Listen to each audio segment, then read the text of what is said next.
друзья, или добрый вечер. С вами канал Сказки на ночь. И сегодня мы с вами прочитаем очень интересную сказку, татарскую сказку «Бес, медведь и портной». Не забываем ставить лайки и писать комментарии. Итак, в давние времена жил в одном городе портной.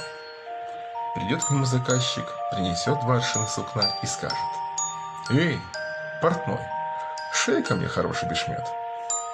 Посмотрит портной, мало сукна, скажет, на бешмет, а все-таки не откажется, начнет раздумывать, и так прикинет, и этак, а заказчик не только спасибо не скажет, а еще скажет: «Смотри, ты, наверное, остатки моего сукна для себя припрятал». Обидно это стало портному. Надоели ему напрасные упреки до разговора. Собрался он и ушел из города.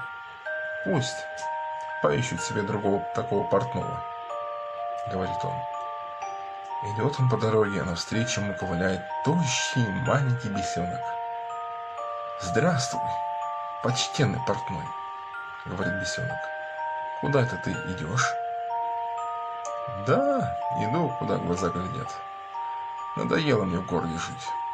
Шью хорошо, честно, а меня все бранит да упрекают», — бесенок говорит. «Ох, портной, и моя жизнь такая же. Смотри, какой я тощий да слабый, а где что случится, все на меня валят, во всем меня обвиняют. Не могу я так жить. Возьми-ка ты меня с собой. Вдвоем нам веселее будет». «Хорошо, пойдем», — отвечает портной. Пошли они вместе, попадается им навстречу медведь. «Куда это вы идете?» — спрашивает. Рассказали портной и бесенок медведю, что от своих обидчиков подальше уходит. Медведь выслушал и говорит: «Вот и со мной так-то. В соседней деревне волк задерет корову или овечку, а вину валит на меня, на медведя. Не хочу я без вины виноватым быть. Уйду я отсюда. Возьмите и меня с собой». «Ну что ж, пойдем вместе», — говорит портной. Пошли они дальше втроем. Шли и пришли на опушку леса. Осмотрелся портной и говорит: «Давайте-ка избу устроить». Принялись все за работу и скоро выстроили избу. Однажды портной с бесенком ушли далеко по дрова, а медведя оставили дома. Много ли, мало ли времени прошло, забрел к избушке Див. Див — это злое чудище. И спрашивает медведя: «Что это ты здесь делаешь?» Медведь говорит: «Наше хозяйство стерегу». Оттолкнул Див медведя от дверей, забрался в избушку, все поел, все разбросал, все поломал, поковеркал. Медведь хотел было его гнать, да не смог сладить с ним. Див избил его до полусмерти и ушел. Лег медведь на пол, лежит, охает. Вернулись портной с бесенком. Увидел портной, что все разбросано, поломано, и спрашивает: «Не случилось ли чего без нас?» А медведю совестно сказать, как его Див бил, колотил. Он отвечает: «Ничего без вас не случилось». Встал и стал портной больше его расспрашивать. На другой день взял он с собой медведя и пошел вместе с ним за дровами, а бесенка оставили сторожить избушку. Сидит бесенок на крылечке, стережет избушку. Вдруг зашумело, затрещало в лесу. Вышел Див, да прямо к избушке. Увидел бесенка и спрашивает: «Ты чего здесь сидишь?» «Нашу избу стерегу». Не стал Див больше спрашивать, схватил бесенка за хвостик, размахнулся и отбросил в сторонку. Сам влез в избушку, поел все, попил, раскидал, чуть избушку не сломал и ушел. Приполз бесенок в избушку на четвереньках, улегся в уголок и попискивает. Вернулись вечером портной и медведь. Портной смотрит, бесенок весь скорчился, еле жив, кругом беспорядок. Он и спрашивает: «Не случилось ли тут чего без нас?» «Нет», — пищит бесенок, — «ничего не случилось». Видит портной, что-то не так. Решил проверить, что тут без него творится. На третий день говорит он бесенку и медведю: «Ступайте-ка вы сегодня за дровами, а я сам нашу избу стеречь буду». Медведь и бесенок ушли. А портной сделал себе из липовой коры дудочку. Сидит на крылечке, песни наигрывает.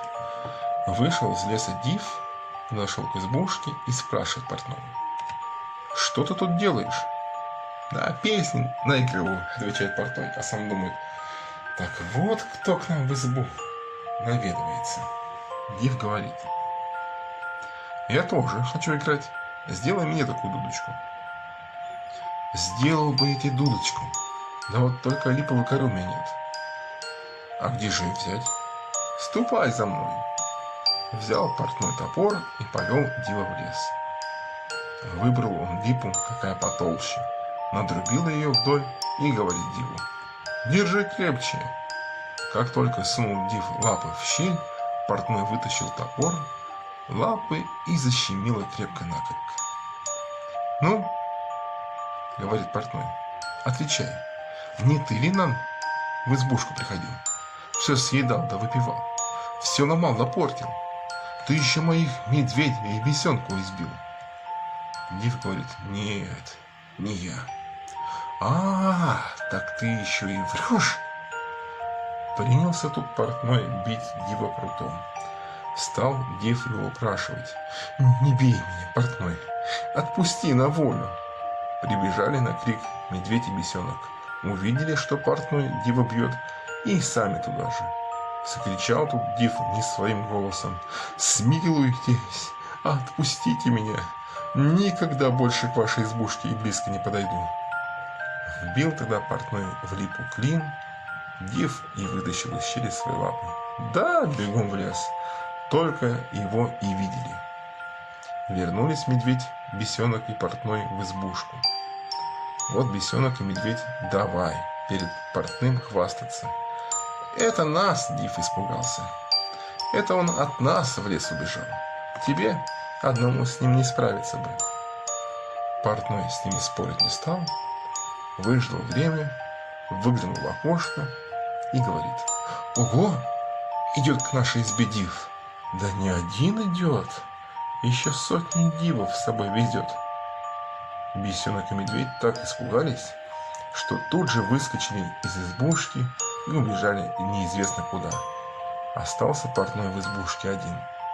Узнали в соседних деревнях, что хороший портной в этих краях поселился. Стали к нему с заказами ходить. Никому портной не отказывает, шьет всем, и старым, и малым. Никогда без работы не сидит. Вот и сказки конец. А кто слушал и смотрел, молодец. Ставьте лайки, дорогие друзья, и оставляйте комментарии.